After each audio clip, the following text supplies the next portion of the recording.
Stan Minon est un riche agent immobilier qui vit à Los Angeles avec sa belle épouse Mindy.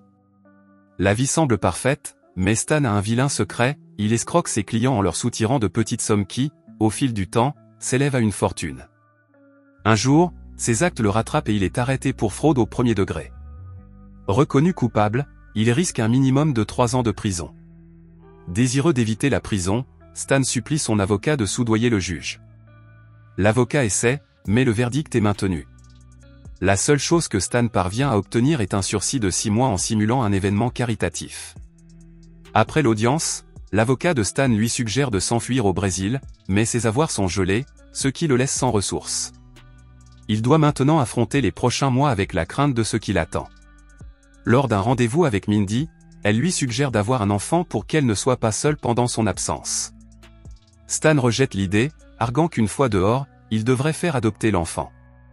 Son attitude dédaigneuse crée des tensions et Mindy s'en va. Plus tard, dans un bar, Stan rencontre un homme avec un tatouage de prisonnier et lui offre $100 en échange de conseils sur la vie en prison.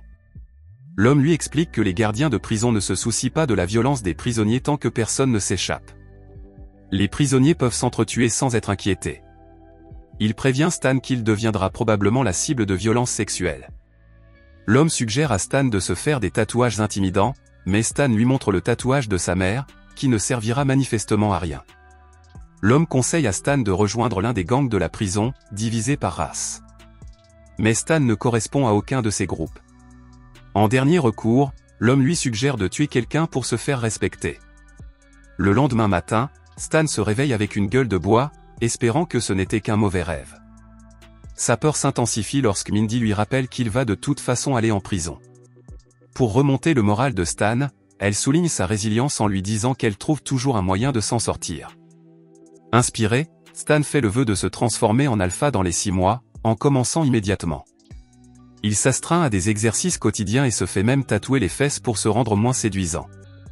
Pour s'endurcir, il s'inscrit à un cours de karaté, mais s'impatiente rapidement devant les leçons de base. Frustré, il défie l'instructeur et finit par se battre à coups de poing avec un élève, ce qui lui vaut d'être renvoyé. C'est alors qu'il rencontre un homme plus âgé, le maître. Ce dernier impressionne Stan en faisant sans effort un trou dans un mur voisin. Désireux d'apprendre l'autodéfense avant sa condamnation imminente à la prison, Stan invite l'homme mystérieux à l'entraîner chez lui. Le maître s'installe chez Stan et sa femme Mindy. Le premier jour de l'entraînement, Stan est réveillé brusquement à 5 heures du matin, surpris par du sang d'animal qui coule sur son visage. Le maître ordonne à Mindy de préparer un étrange shake de pancréas de bœuf et de langue de cheval pour que Stan le boive. Les méthodes d'entraînement sont intenses et non conventionnelles. Certains jours, le maître frappe Stan avec un bâton enflammé, tandis que d'autres jours, il le pend par la peau pour tester son endurance. Stan est également forcé de manger un assortiment d'aliments étranges, y compris des scorpions et des serpents. Pendant ce temps, Mindy est de plus en plus frustrée, notamment par le fait que le maître fume constamment dans la maison. Elle finit par demander à Stan de le mettre à la porte. Ce soir-là, dans une tentative tordue de lui faire réaliser sa peur, Stan met en scène un crochetage de serrure, lui faisant croire qu'elle est sur le point d'être attaquée. À la fin de la mascarade, Mindy, ébranlée, décide qu'elle en a assez et quitte Stan, jurant de ne jamais revenir. Le maître n'est pas gêné par son départ, heureux que son absence permette un entraînement plus rigoureux. Pendant les 5 mois qui suivent, Stan repousse ses limites, ne se reposant pas et faisant des exercices épuisants. À la fin, Stan surprend le maître en le battant au combat. L'épreuve finale le ramène au dojo de karaté dont il avait été chassé. Cette fois, il vainc facilement le maître, ce qui marque la fin de son entraînement. Maintenant qu'il est parfaitement préparé, Stan est prêt à affronter tout ce qui se présentera à lui. Bien que Mindy ne lui ait pas parlé, elle l'observe de loin, discrètement garé dans sa voiture. Stan entre au tribunal et est immédiatement transporté en prison. Pendant le trajet en bus, un codétenu fait un geste déplacé, mais Stan le remet rapidement à sa place.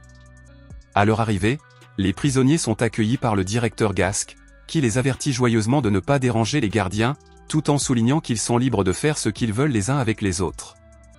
Au cours de la procédure d'admission, Stan et les autres nouveaux détenus reçoivent l'ordre de se déshabiller pour une fouille des cavités. Les gardiens sont choqués et horrifiés lorsqu'ils voient le derrière tatoué et modifié de Stan. Plus tard, Stan se voit attribuer une cellule et rencontre son compagnon de cellule, Larry. Plus tard, Larry lui fait découvrir le fonctionnement interne de la prison, révélant que les gardiens opèrent comme un gang, gérant l'endroit selon leurs propres règles. Le premier groupe qu'il rencontre est celui des Noirs, suivi d'un groupe de voyous mexicains, d'un troisième groupe de nazis et enfin d'un groupe de racistes endurcis. Mais le véritable danger vient de Big Raymond, le prédateur sexuel le plus redouté du quartier. Raymond terrorise un nouveau détenu lorsque Stan intervient avec assurance et le défie devant tout le monde. Le combat est de courte durée, car Stan utilise les techniques d'autodéfense apprises auprès de son maître et met Raymond à terre sans effort. La foule de la prison est stupéfaite par son habileté. Après le combat, toute la prison est en admiration devant les talents de combattant de Stan. Un jeune détenu nommé Robbie, sauvé plus tôt par Raymond, s'approche de Stan pour le remercier, mais Stan le rejette froidement, déclarant qu'il ne s'est battu que pour lui-même, et pour personne d'autre. Plus tard, Stan est convoqué par le directeur Gask pour une réunion privée. Gask lui révèle qu'il a manipulé les événements pour que Stan se retrouve dans cette prison. Le directeur a un plan secret pour confisquer la propriété de la prison et la transformer en un domaine haut de gamme. Connaissant l'expérience de Stan en tant qu'agent immobilier, Gask lui demande de l'aider à identifier les failles juridiques dans les documents. En échange, il promet de réduire la peine de Stan à 1 an. Intrigué par cette offre, Stan accepte de l'aider, mais se demande comment Gask compte réussir un coup aussi audacieux. Le réalisateur ne dévoile pas ses cartes et refuse de révéler les détails pour l'instant. Stan lutte contre le manque profond de sa femme et ses pensées vont constamment vers elle, anxieux de leur avenir. Il contacte son avocat pour lui demander si elle lui a envoyé les papiers du divorce. À son grand soulagement, elle n'a encore rien déposé, ce qui lui donne une lueur d'espoir. Déterminé à se concentrer, Stan commence à travailler sur le projet du directeur Gask. Au cours du processus, il est présenté à Dorn. Stan surprend leur conversation au sujet d'un plan diabolique visant à semer le trouble parmi les détenus, entraînant des confrontations violentes au cours desquelles les gardiens abattront certains prisonniers. Leur but est de rendre la prison ingérable et de forcer le Haut Conseil à la fermer. Le lendemain, il prend l'initiative de convoquer une réunion de toute la prison pour rétablir l'ordre. Il commence par se débarrasser de tous les jeux vidéo et films violents, déclarant qu'ils ont une mauvaise influence sur tout le monde. Stan établit ensuite une règle importante, la violence sexuelle ne sera plus tolérée. Toute personne prise en flagrant délit devra lui rendre des comptes personnellement. Lors de la pause déjeuner suivante, Robbie et un groupe d'hommes s'approchent de la table de Stan, le remerciant d'avoir mis en place la règle de non-agression. Stan n'en tient pas compte, affirmant que ce n'est qu'une façon d'affirmer son contrôle, mais Robbie voit au-delà de son apparence dure, sachant que Stan se soucie vraiment de leur bien-être. Quelques jours plus tard, Stan reçoit une lettre de sa femme Mindy. Après s'être excusée dans une lettre précédente pour ses erreurs passées, elle souhaite maintenant le rencontrer, ce qui fait naître l'espoir d'une réconciliation. Dans les jours qui suivent, chaque fois qu'un différend survient entre les détenus, ceux-ci se tournent vers Stan pour qu'il joue le rôle de médiateur. Peu à peu, la tension s'estompe dans la prison et les détenus commencent à apprécier la compagnie des autres, ce qui crée un environnement plus paisible. Un jour, Stan reçoit la visite de sa femme Mindy et, au cours de leur rencontre excitante, ils font l'amour. Le directeur de l'établissement, Gask, apprend alors que Stan a réussi à désamorcer les conflits entre les détenus. Furieux, Gask estime que les actions de Stan ruinent son plan de sabotage de la prison. Stan est brusquement arraché à son moment privilégié avec Mindy et amené devant Gask. Le directeur l'accuse de saper son plan et le menace de le faire tuer s'il ne commence pas à suivre les ordres. Stan est ébranlé par cette menace. Le lendemain, Stan appelle son avocat pour lui demander conseil. Celui-ci lui conseille d'obéir, soulignant que Gask est un homme puissant qui peut rendre sa vie misérable. Après l'appel téléphonique, Stan déclare à contre-cœur aux prisonniers que leurs problèmes ne le concernent plus et qu'ils peuvent reprendre leurs anciennes habitudes. La tension monte et les bagarres reprennent pendant le déjeuner. Robbie demande conseil à Stan, mais ce dernier jette cruellement l'assiette de Robbie par terre et lui demande de partir. Larry, le fidèle ami de Stan, est lui aussi découragé. Lorsque Larry commence à partir, Stan l'arrête et l'avertit discrètement d'éviter le grillage à midi. Larry se rend compte que Stan est contraint et qu'il ne souhaite pas vraiment que le chaos revienne. Il en fait part aux autres détenus, qui commencent à planifier secrètement leur propre action. Pendant ce temps, Gask organise une réunion entre Stan et la commission des libérations conditionnelles pour discuter de sa libération anticipée.